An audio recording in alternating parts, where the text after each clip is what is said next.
जय हिंद बच्चों, कैसे हो? उम्मीद करते हैं आप लोग अच्छे होंगे। प्यारे बच्चों, आज का क्लास लेकर फिर आप सबके बीच उपस्थित हो गए हैं। आज के क्लास में हम लोग अध्ययन करने वाले हैं अम्ल के बारे में। अम्ल क्या होता है, कितने प्रकार के होते हैं, अम्ल की आधुनिक परिभाषा क्या है, भौतिक गुणधर्म क्या है, सब कुछ बाबू आज के क्लास में बताने वाले हैं। तो मेरे देश के नौजवान, आज का जो क्लास है आपके लिए बहुत ही महत्वपूर्ण होने वाला है। बस इतना आपसे कहना है, क्लास के अंत तक बने रहिएगा। यदि आप क्लास के अंत तक बने रहते हैं तो हम आपसे वादा करते हैं आपको अम्ल में रत्ती भर भी समस्या नहीं होगा। अम्ल की परिभाषा, अम्ल के प्रकार सब कुछ आप बेहतर तरीके से सीख पाएंगे।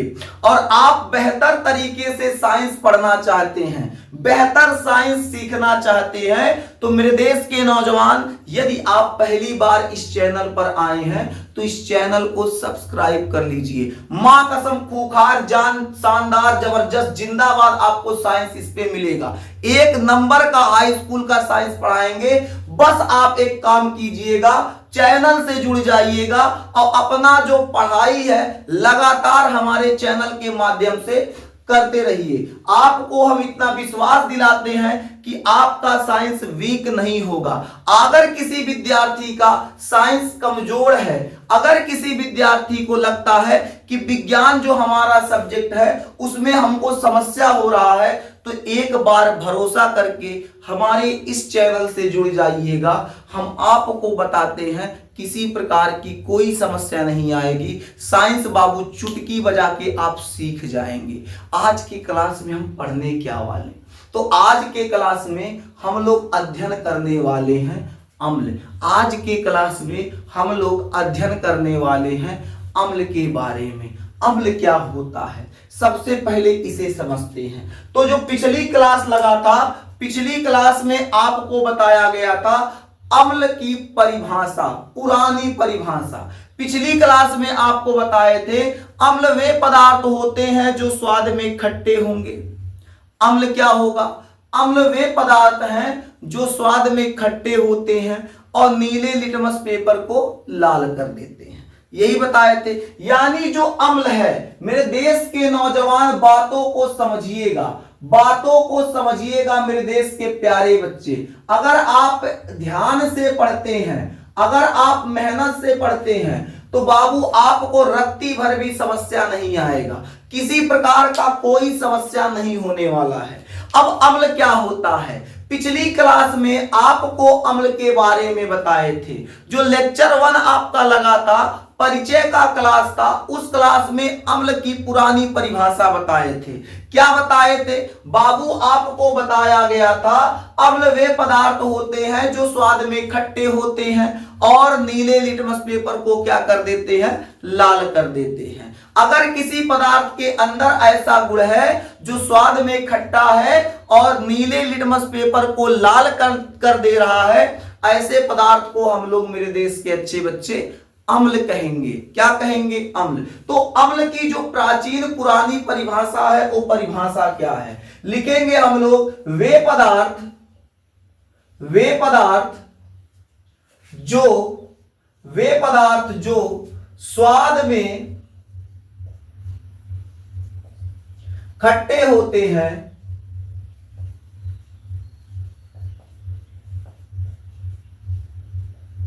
वे पदार्थ जो स्वाद में खट्टे होते हैं तथा नीले लिटमस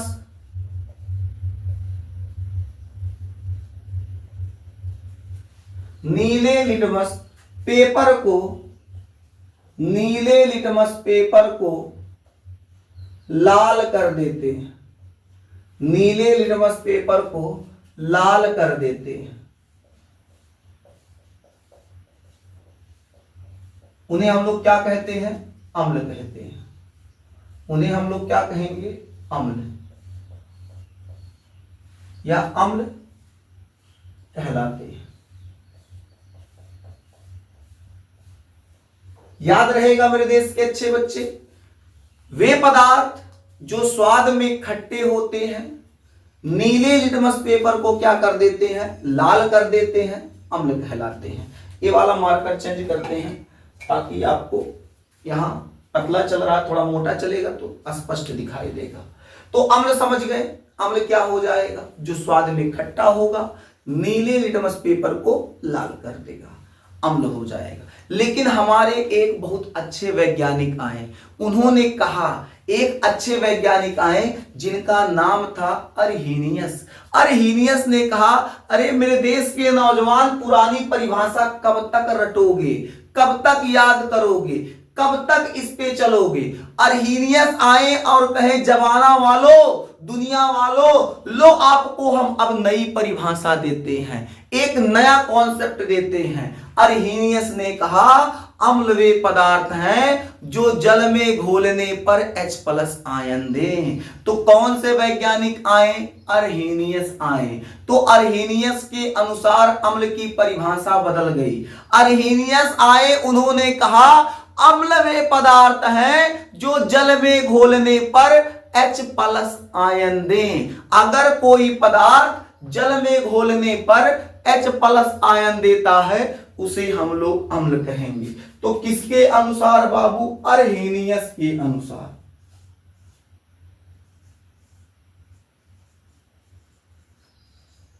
अर्हीनियस के अनुसार,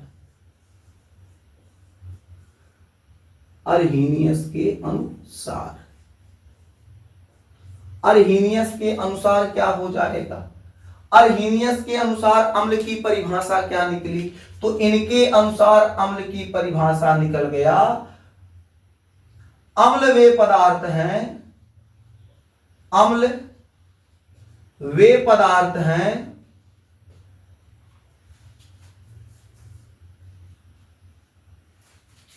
जो जलीय विलयन में, जो जलीय विलयन में अम्ल वे पदार्थ हैं जो जलीय विलयन में H+ आयन दें या H+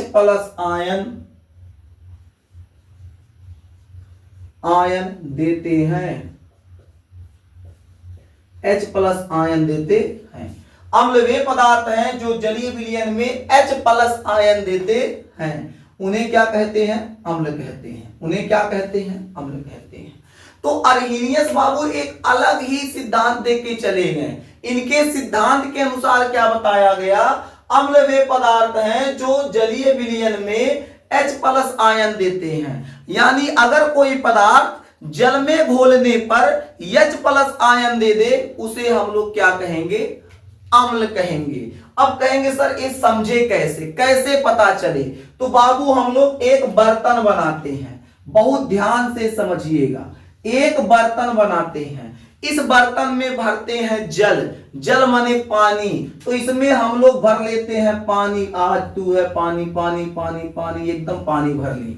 इसमें क्या भर लिए, पानी भर लिए।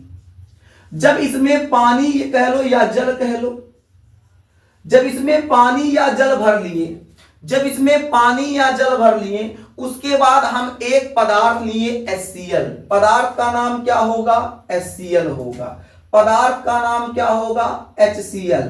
कौन सा पदार्थ, HCl। HCl यहां नीचे लिखते हैं HCl। HCl इसमें घोल दिए। देखिए HCl के कुछ अणु हैं, HCl है, क्या है, ये रेड कलर से HCl दिखाते हैं।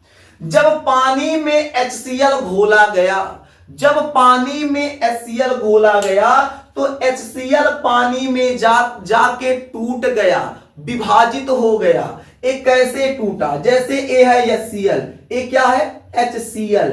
अब ये जो HCl है ये पानी में जाके टूट गया H+Cl- में। ये भी देखो HCl है, ये जाके पानी में क्या हुआ, विभाजित हो गया, टूट गया H+Cl-। ये जो HCl है वो पानी में जाके क्या हुआ, विभाजित हो गया H प्लस Cl माइनस। यानी जब किसी पदार्थ को हम लोग जल में घोलते हैं, अगर वो अपने आयनों में टूट जा रहा है, जल में घोलने पर अपने आयनों में टूट जा रहा है, टूटने के बाद H प्लस आयन दे रहा है, तो बाबू वो क्या कहलाएगा, अम्ल। ये जब टूटा देखिए H प्लस आयन दिया, यही ने अर्हीनियस कहे थे, अम्ल वे पदार्थ है जो जलीय विलयन में क्या दे, H प्लस आयन दे। देखो H प्लस आयन दिया, यहां देखेंगे H प्लस आयन दिया, यहां देखेंगे H प्लस आयन दिया। यानी एक ऐसा पदार्थ जो जल में घोलने पर H प्लस आयन दे, जब जल में उसको घोला गया तो घोलने के बाद H प्लस आयन दे दिया।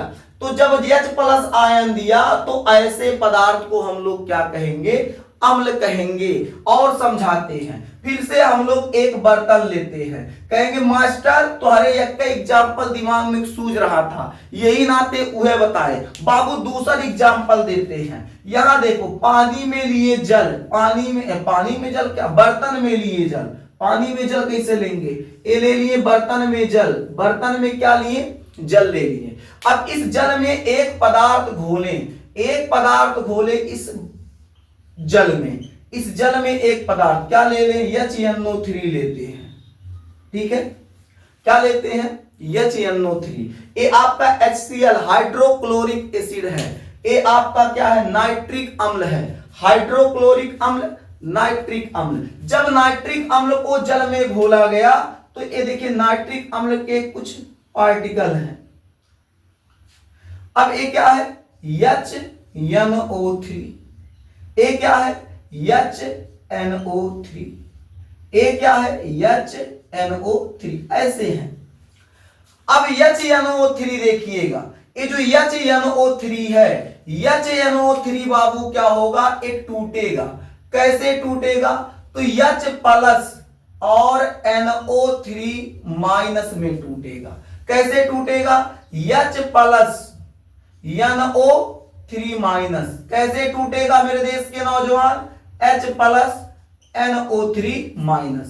जब इसको देखेंगे बाबू तो जल में जब हम लोग नाइट्रिक अम्ल को घोल दिए, जब जल में हम लोग नाइट्रिक अम्ल को घोल दिए तो जल क्या किया, जल में जाके ये विभाजित हो गया, अपने आयनों में विभक्त हो गया, अपने आयनों में टूट गया। जब ये अपने आयनों में टूटा तो H प्लस दे रहा है, क्या दे रहा है, H प्लस। और अर्हीनियस बाबू यही बताए थे, अम्ल वे पदार्थ हैं जो जलीय विलयन में H प्लस आयन देते हैं। अगर कोई पदार्थ अपने जलीय विलयन में H प्लस आयन दे रहा है उसे हम लोग क्या कहेंगे, अम्ल कहेंगे। यदि कोई पदार्थ जलीय विलयन में H प्लस आयन दे रहा है उसे हम लोग क्या कहेंगे, अम्ल। अब बताओ HCl आपका अम्ल होगा, बिल्कुल होगा, क्योंकि H प्लस आयन दे रहा है। HNO3 जो है आपका नाइट्रिक अम्ल, ये भी एक प्रकार का अम्ल है, बिल्कुल है, क्योंकि H प्लस आयन दे रहा है। यानी अर्हीनियस की बात समझ में आ गया। तो अर्हीनियस यही कहे थे, अम्ल वे पदार्थ है जो जल में घोलने पर H प्लस आयन देते हैं। क्या देते हैं, H प्लस आयन देते हैं। उन्हें हम लोग क्या कहते हैं, अम्ल कहते हैं। उन्हें हम लोग क्या कहते हैं, अम्ल कहते हैं। मेरे देश के नौजवान पहले इतना नोट कर लीजिए, पहले इतना नोट कर लीजिए, फिर आपको क्या करते हैं, फिर आपको अम्ल के प्रकार पढ़ा देते हैं। अच्छा यहाँ जगह थोड़ा बचा हुआ है, जब यहाँ जगह थोड़ा बचा हुआ है एक काम करते हैं, यहाँ पर आपको अम्ल का कुछ उदाहरण नोट करवा देते हैं, एग्जाम्पल। तो अम्ल क्या है बाबू, इसको नोट कर लीजिए। जैसे HCl एक अम्ल है, बिल्कुल है। इसके अलावा HNO3 भी आपका एक अम्ल है, ये हाइड्रोक्लोरिक अम्ल, ये नाइट्रिक अम्ल। इसके अलावा CH3COOH ये भी एक प्रकार का अम्ल है। कैसा अम्ल है, एथेनोइक एसिड है। कौन सा एसिड है, एथेनोइक एसिड, इसी को सिरका भी कहा जाता है। आगे बात करें AHCOOH, ये आपका फार्मिक अम्ल है। इसके अलावा क्या हो जाएगा, H2CO3 हो जाएगा। ये सब बाबू आपके क्या हो जाएंगे, अम्ल के उदाहरण हो जाएंगे। ये सब क्या हो जाएंगे? अम्ल के उदाहरण हो जाएंगे। तो अम्ल क्या होगा? ये सब आपके अम्ल हो जाएंगे। HCl, HNO3, CH3COOH, HCOOH, H2CO3, ये सब आपके क्या हो जाएंगे? अम्ल हो जाएंगे। यहां तक नोट कीजिए, फिर आपको पढ़ा देते हैं अम्ल के प्रकार। पहले नोट कर लीजिए।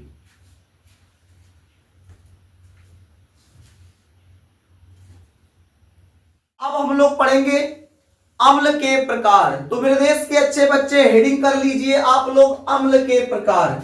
हेडिंग क्या करेंगे? अम्ल के प्रकार।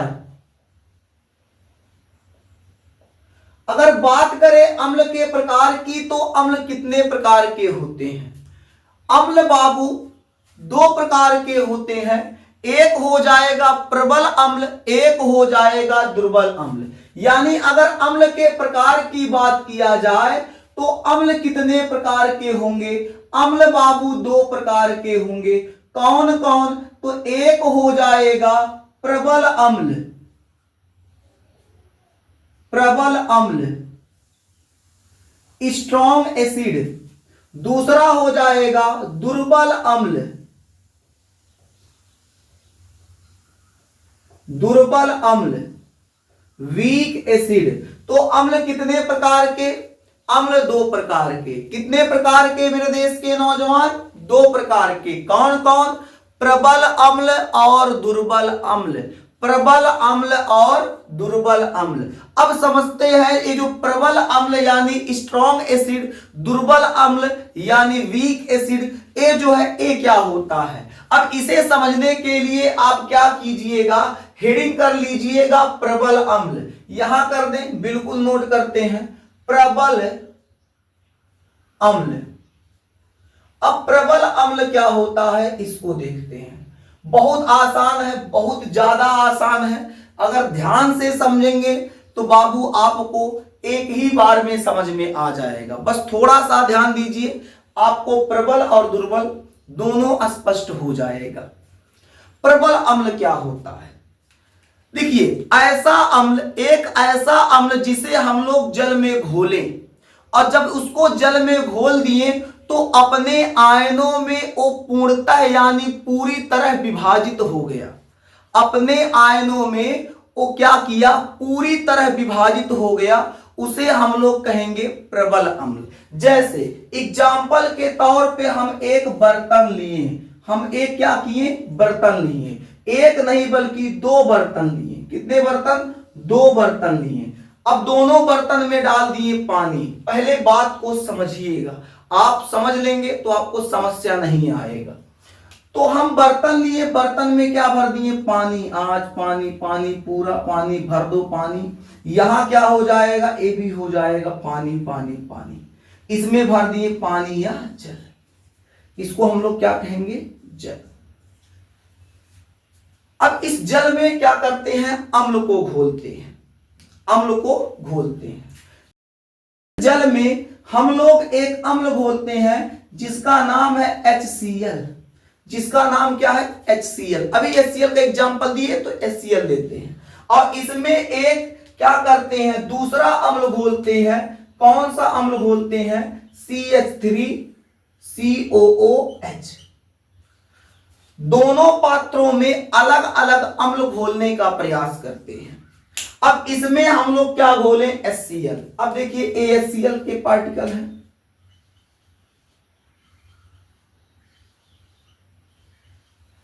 अब होगा क्या? ये क्या है? HCl है। टूटेगा कैसे? अभी बताए थे, H+Cl-। ये कैसे टूटेगा? HCl है, कैसे टूटेगा?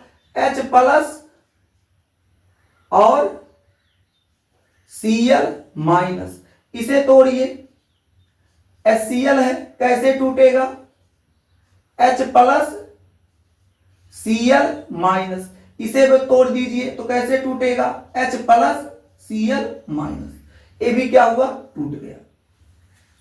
यानी हम लोग क्या देख रहे हैं? जल में जब हम HCl घोले तो HCl के जितने अणु हैं, जितने भी अणु हैं, सभी अणु अपने आयनों में विभाजित हो गए। ये देखिए HCl जो है, HCl को जब घोला गया तो इसमें जितने पार्टिकल हैं सभी पार्टिकल विभाजित हो गए, टूट गए, अपने आयनों में विभक्त हो गए। H plus Cl minus, H plus Cl minus, H plus Cl minus, H plus Cl minus.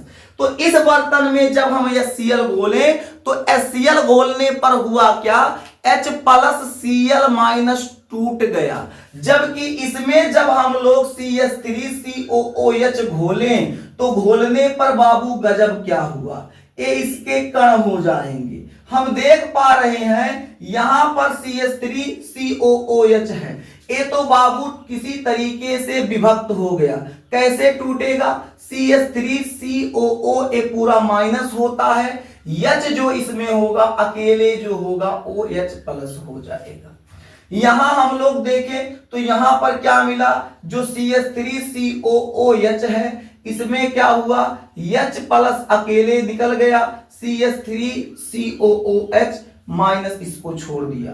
इसमें देख रहे हैं CH3COOH जो है ये बाबू कोशिश कर रहा है कि हम टूट जाएं, लेकिन ये टूट नहीं पा रहा है। किसी कारणवश ये टूटने का प्रयास तो कर रहा है कि हम अपने आयनों में विभक्त हो जाएं, बट जाएं, विभाजित हो जाएं, टूट जाएं, लेकिन टूट नहीं पा रहा है। ये भी बाबू लगातार प्रयास कर रहा है कि हम अपने आयनों में विभक्त हो जाएं, टूट जाएं, लेकिन ये भी बाबू अपने आयनों में विभक्त नहीं हो पा रहा है। जबकि जब HCl को घोले थे तो इसके जितने भी कण थे, जितने पार्टिकल थे, सब क्या हुआ, टूट गया, H plus Cl minus, H plus Cl minus.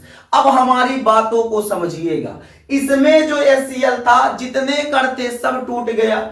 CH3COOH को जब हम जल में घोले तो इसके कुछ पार्टिकल टूटे, लेकिन कुछ पार्टिकल बाबू विभाजित नहीं हुए, जैसे के तैसे रह गए। यानी बाबू जिसके कण पूर्णतः विभाजित हो जाएं, पूर्णतः मतलब पूरी तरह, जिसके कण पूरी तरह टूट जाएं, जिसके कण पूरी तरह टूट जाएं बाबू वो हो जाएगा प्रबल अम्ल। वो क्या हो जाएगा, वो हो जाएगा बाबू प्रबल अम्ल। ये क्या हो जाएगा, ये हो जाएगा प्रबल अम्ल। ये क्या हो जाएगा, प्रबल अम्ल।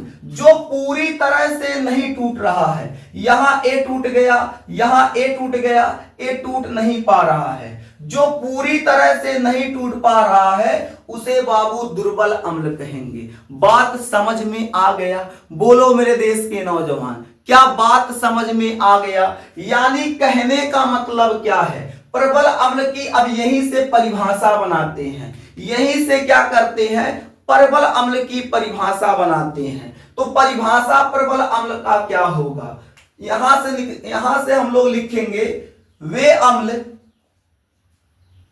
या वे पदार्थ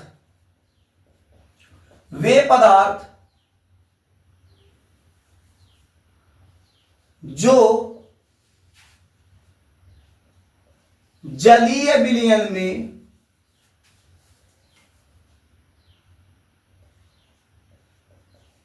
वे पदार्थ जो जलीय विलयन में वे पदार्थ जो जलीय विलयन में क्या हो, पूर्णतः विभाजित हो जाए,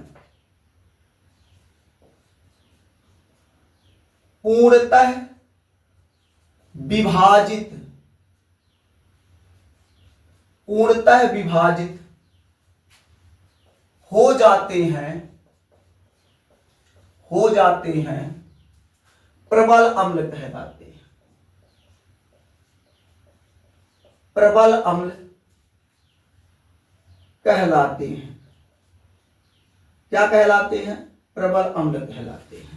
वे पदार्थ जो जलीय विलयन में पूर्णतः विभाजित हो जाते हैं प्रबल अम्ल कहलाते हैं। यानी ऐसे पदार्थ जिनको जल में घोले और वो पूरी तरह से टूट जाएं उन्हें हम लोग क्या कहेंगे, प्रबल अम्ल कहेंगे। अब प्रबल अम्ल का एग्जाम्पल देख लेते हैं। प्रबल अम्ल के अंतर्गत कौन आएगा? तो इसके अंतर्गत आएगा हाइड्रोक्लोरिक अम्ल। इसके अंतर्गत क्या आएगा? हाइड्रोक्लोरिक अम्ल। इसके अलावा HNO3 नाइट्रिक अम्ल, इसके अलावा H2SO4 सल्फ्यूरिक अम्ल आदि कर लीजिएगा। तो मेरे देश के नौजवान याद रखिएगा प्रबल अम्ल के अंतर्गत क्या आते हैं? HCl, HNO3, H2SO4। इन सबको जब जल में घोलेंगे तो ये पूरी तरह से वियोजित हो जाएगा, पूरी तरह से टूट जाएगा, अपने आयनों में पूर्ण रूप से विभक्त हो जाएगा। इसलिए इन्हें हम लोग क्या कहते हैं? प्रबल अम्ल कहते हैं। अब आपको दुर्बल अम्ल का परिभाषा धीरे धीरे दिमाग में बैठने लगा होगा। तो दुर्बल अम्ल क्या होगा? दुर्बल अम्ल, वीक एसिड, दुर्बल अम्ल क्या होगा? जल्दी से बता दीजिए दुर्बल अम्ल क्या होगा? तो आप कहेंगे सर जी वे पदार्थ जो जलीय विलयन में, वे पदार्थ जो जलीय विलयन में, वे पदार्थ जो जलीय विलयन में पूर्णतः, जो जलीय विलयन में पूर्णतः विभाजित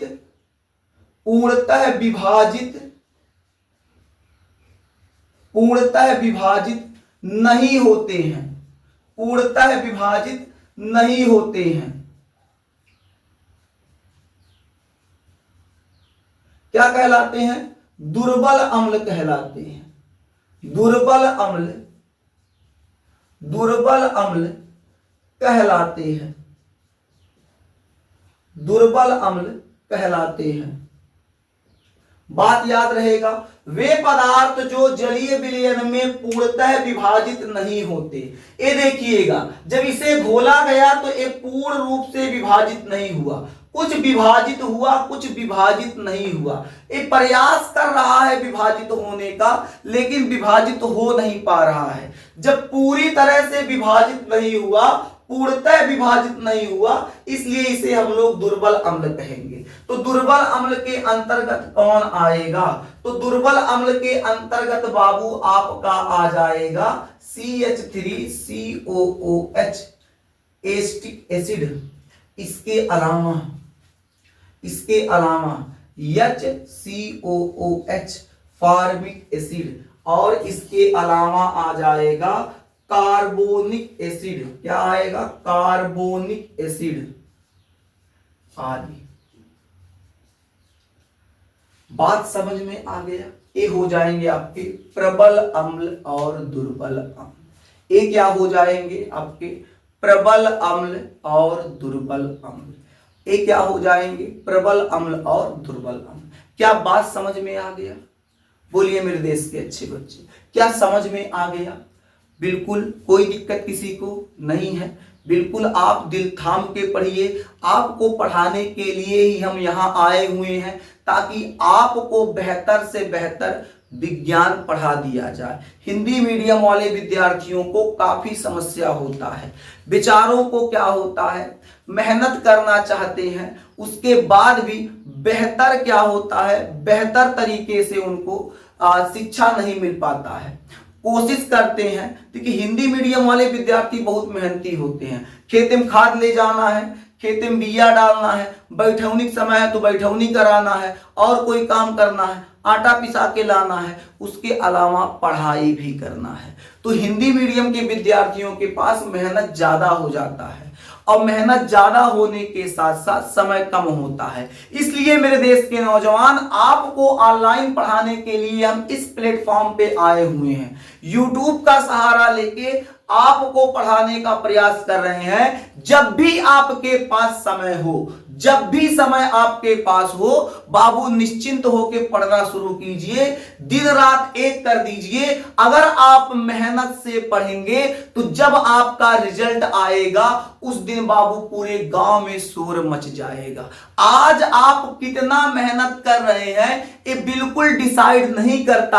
आज आप कितना मेहनत कर रहे हैं उस मेहनत के अकॉर्डिंग ये बिल्कुल डिसाइड नहीं कर रहा है कि बाबू अभी आपको रिजल्ट क्या मिलेगा। लेकिन लेकिन लेकिन अगर इसी मेहनत को आप लगातार करते जा रहे हैं, नहीं कि अभी हम 2 दिन पढ़े, बहुत साल से एकदम 10-10 घंटा पढ़े, तीसरे दिन बैटरी डाउन हो गया, तो वो मेहनत डिसाइड नहीं करेगा बाबू कि आप भविष्य में क्या कर पाएंगे। लेकिन लेकिन लेकिन मेरे देश के नौजवान, अगर मेहनत आप कंटिन्यू कर रहे हैं, लगातार कर रहे हैं, दिन प्रतिदिन करते जा रहे हैं, मेहनत लगातार कर रहे हैं, पढ़ाई बेहतर कर रहे हैं, तो जिस दिन आपका रिजल्ट आएगा उस दिन पूरे गांव में डंका बजेगा, उस दिन पूरे गांव में शोर हो जाएगा। फलाना लड़का देखे तो पढ़ नहीं रहा था, पता नहीं कैसे रिजल्ट आ गया। हाँ, रतियक उनके बाप आके पढ़ रहे थे, भुला जाते कि लड़का रतियों पढ़वे करता है। बात समझ में आ गया। और मेरे देश के अच्छे बच्चे,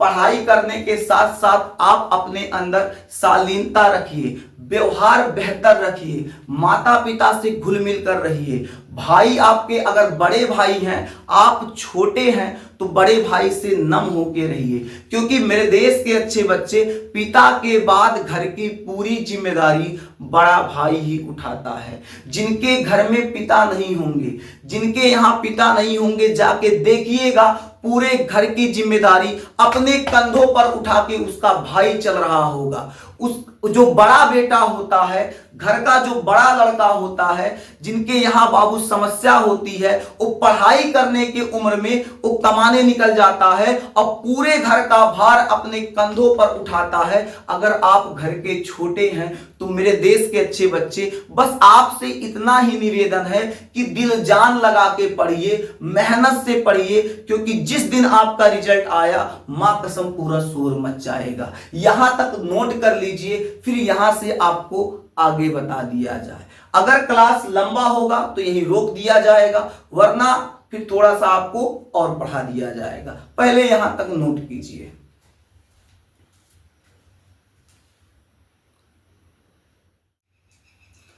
चलिए, अब मेरे देश के नौजवान एक अच्छा सा नोट लिखेंगे, और वो नोट बहुत ही इंपॉर्टेंट है। नोट लिखिएगा, नोट, तो नोट कीजिएगा, NOTE, नोट। क्या हो जाएगा? नोट।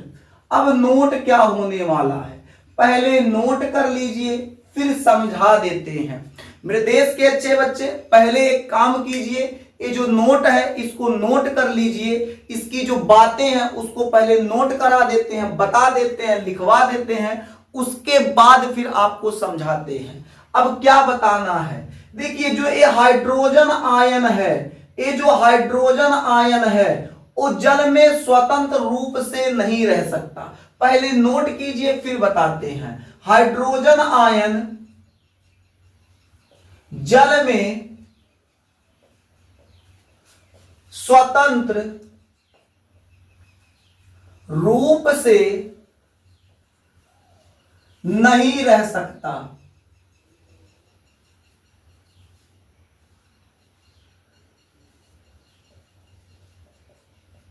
नहीं रह सकता, अतः नहीं रह सकता, अतः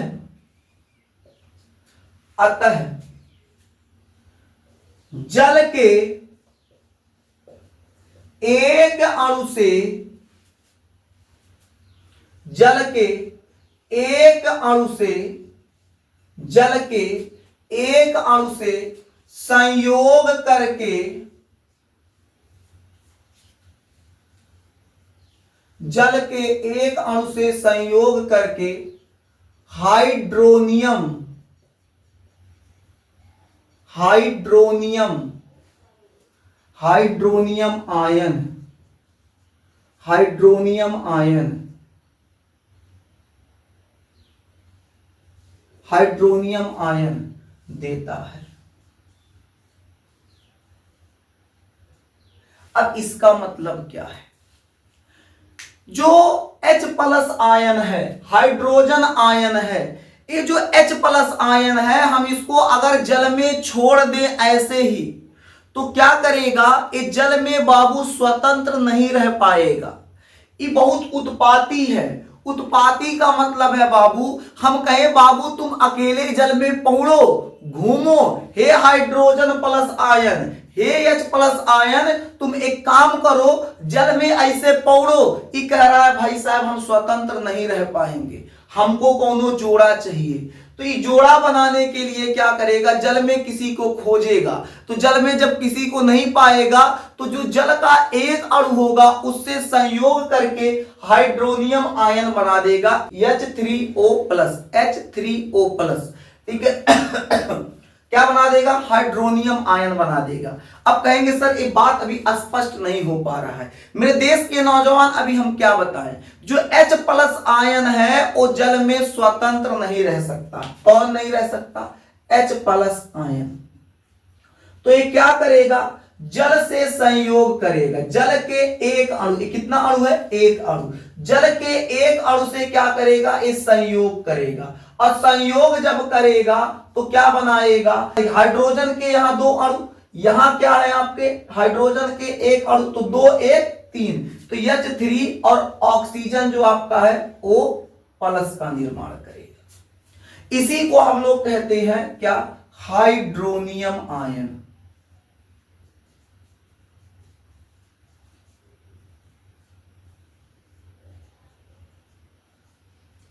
हाइड्रोनियम आयन। तो यहां क्या लिखेंगे, यहां क्या लिखवाया गया है पहले उसको देखिएगा। H प्लस आयन जल में स्वतंत्र रूप से नहीं रह सकता, अतः जल के एक अणु से, जल का कितना अणु है, एक अणु, इस जल के एक अणु में हाइड्रोजन के 2 अणु, ऑक्सीजन के 2, एक अणु। तो यहां जो है जल के एक अणु से क्या करेगा, संयोग करेगा। कौन करेगा, H प्लस। तो जब जल के एक अणु से क्या करेगा, संयोग करेगा, हाइड्रोनियम आयन देगा। उसके बाद क्या देगा, हाइड्रोनियम आयन देगा। जैसे ये हमारा जल है, H प्लस है, H प्लस हाइड्रोजन आयन जो है जब जल से अभिक्रिया करेगा, जल के साथ संयोग करेगा, तो संयोग के दौरान हाइड्रोनियम आयन का निर्माण करेगा। यही आपको बताया जा रहा है। याद रखिएगा इस पॉइंट को, बहुत ही इंपॉर्टेंट पॉइंट है, बहुत ही महत्वपूर्ण बात है बाबू, ध्यान रखिएगा। क्या ध्यान रखना है, जब हाइड्रोजन आयन जल के एक अणु से संयोग करेगा तो क्या बनाएगा, हाइड्रोनियम आयन का निर्माण करेगा। किस आयन का निर्माण करेगा, हाइड्रोनियम आयन का, हाइड्रोनियम आयन का निर्माण करेगा। अब आपके मन में एक प्रश्न उठेगा, क्या सर H प्लस आयन केवल जल के साथ रिएक्शन करके हाइड्रोनियम आयन देगा? तो बिल्कुल सही बात है। दूसरी चीज आपके मन में एक प्रश्न और उठेगा, सर आप ये बता दीजिए, तनिक एक छोटा सा बात बता दीजिए, अगर हम इस जल की अभिक्रिया किसी अम्ल से करा दें तो क्या हमको हाइड्रोनियम आयन मिलेगा? हम क्या बोल रहे हैं पहले उसको सुनिए। हम आपको कह रहे हैं, आपसे ही बाबू, आपका ही प्रश्न आपको ही बता रहे हैं कि अगर जल जो है वो किसी अम्ल से अभिक्रिया कर ले, अगर ये जो जल है किसी अम्ल से अभिक्रिया कर ले तो क्या हाइड्रोनियम आयन देगा? तो बिल्कुल लाजवाब सही बात है कि बाबू हाइड्रोनियम आयन देगा। यानी हम लोग यहां एक पॉइंट नोट करेंगे। पॉइंट क्या होगा, पॉइंट ए होगा, अधिकांश अम्ल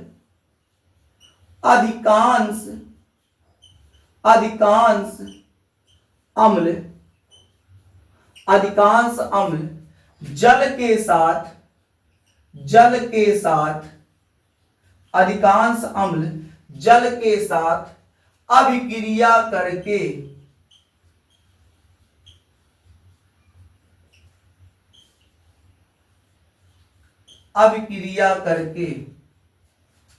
हाइड्रोनियम आयन देते हैं। क्या देते हैं? हाइड्रोनियम आयन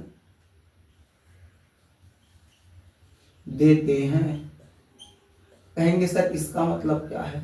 जो आपको अभी बता रहे थे, अगर कोई अम्ल है, ज्यादातर अम्ल में कुछ अपवाद के स्वरूप है, उसको छोड़ के ज्यादातर जो अम्ल है, अधिकांश अम्लों में क्या है, अधिकांश अम्ल जब जल के साथ क्या करेंगे, संयोग करेंगे, अभिक्रिया करेंगे, उस समय हाइड्रोनियम आयन देंगे। कहेंगे कैसे? जैसे देखिएगा, हम लेते हैं एग्जाम्पल के तौर पर एक एसिड HCl, HCl एक अम्ल लिए, HCl अम्ल जब लिए, इसकी क्रिया हम जल से करा दिए। बात को ध्यान से समझिएगा, जब HCl अम्ल की क्रिया जल से करा दिए, अब हमको एक बात बताइए, ये जो HCl होता है कैसे टूटता है? H+Cl- में। बात सही है। हाइड्रोक्लोरिक एसिड जो होगा, HCl जो होगा, वो कैसे टूटेगा?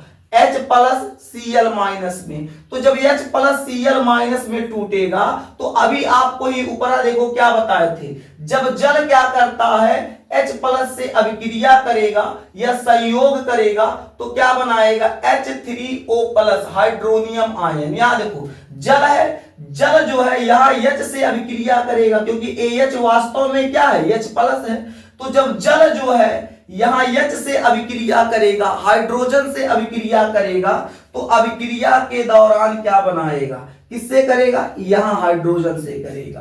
तो क्या बनाएगा? अभिक्रिया के दौरान बनाएगा बाबू H3O+, हाइड्रोनियम आयन। देखो H2 और यहां H1, H3 क्या बनाएगा? O+।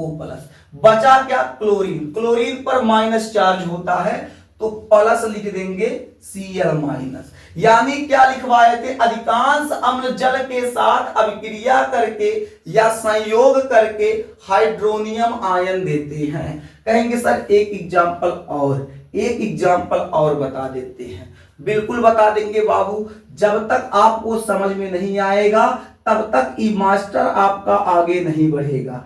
चलिए हम लोग एक और अम्ल लेते हैं, CH3COOH लेकर जल से क्रिया कराते हैं। तो जब जल से क्रिया कराएंगे, अब हमको बताइएगा, यहां बताइए CH3 जो होता है COOH, CH3COOH कैसे टूटेगा? आप कहेंगे सर H+ अलग हो जाएगा। अभी आप बताए थे CH3COO- अलग हो जाएगा। हम कहेंगे हाँ बाबू, जब अलग हो जाएगा तो यहां क्या होगा? यहां आपका जल है, जल के साथ क्या करेगा? ये हाइड्रोजन संयोग कर लेगा। जब ये हाइड्रोजन जल के साथ संयोग करेगा तो क्या बनाएगा? यहां बनाएगा हाइड्रोनियम आयन। इसके साथ बचा क्या? जब H यहां से निकल के यहां आ गया तो बचा क्या? इतना बच गया, इसको हम लोग नोट कर लेंगे CH3COO-। समझ में आ गया? बोलिए समझ में आ गया आप लोगों को? नहीं आया? एक एग्जांपल और देख लो बाबू। जब तक नहीं आएगा तब तक ये आपका टीचर, ये आपके सर जी तब तक आपको पढ़ाते रहेंगे। एकदम बाबू, जब तक नहीं आएगा तब तक पढ़ाएंगे, जब आ जाएगा तभी आगे बढ़ेंगे। यहां देखिए एक और एग्जांपल देखिए, HNO3 ले लीजिए। इसकी क्रिया बाबू जल से कराइए। जब इसकी क्रिया जल से कराएंगे तो आपको पता है HNO3 कैसे टूटता है, आपको पता है, आप जानते हैं H+NO3- में टूटेगा। H+ और क्या होगा? NO3- में टूटेगा। जब H+ यहां है तो यहां देखिएगा बाबू, ई जो H है जल के साथ क्रिया करेगा, जो H है जल के साथ संयोग करके H3O+ देगा, और आपका क्या मिल जाएगा? जो बचेगा उसको नोट कर देंगे NO3-। यानी यहां क्या बताया गया था? अधिकांश अम्ल, ये सब अम्ल ही तो है, जल के साथ, ये जल है, अभिक्रिया करके अभिक्रिया हो रहा है तो क्या करते हैं? H3O+ आयन देते हैं। क्या देते हैं? H3O+ आयन देते हैं। मेरे देश के नौजवान, उम्मीद करते हैं आप लोगों को यहां तक समझ में आ गया होगा। यहां तक समझ में आ गया है तो नोट कर लीजिए। अगर इसके आगे पढ़ाते हैं तो क्लास बहुत लंबा हो जाएगा, इसलिए क्लास को सीमित बनाए रखने के लिए आज का क्लास यहीं समाप्त करते हैं। फिर मिलेंगे आपसे अगले क्लास में। जो कल का क्लास होगा वो आपका अम्ल के भौतिक गुणधर्म गुणधर्म और रासायनिक गुणधर्म पे हम लोग चर्चा करेंगे। यानी जो कल का क्लास आएगा, कल के क्लास में हम लोग पढ़ेंगे अम्ल और अम्ल के भौतिक गुणधर्म यानी भौतिक गुण और रासायनिक गुण पे हम लोग बात करेंगे, सीखेंगे, समझेंगे, अच्छे से अध्ययन करेंगे। आज के लिए बस इतना ही, यहां तक नोट कर लीजिए। फिर मिलेंगे आपसे अगले क्लास में, तब तक के लिए जय हिंद।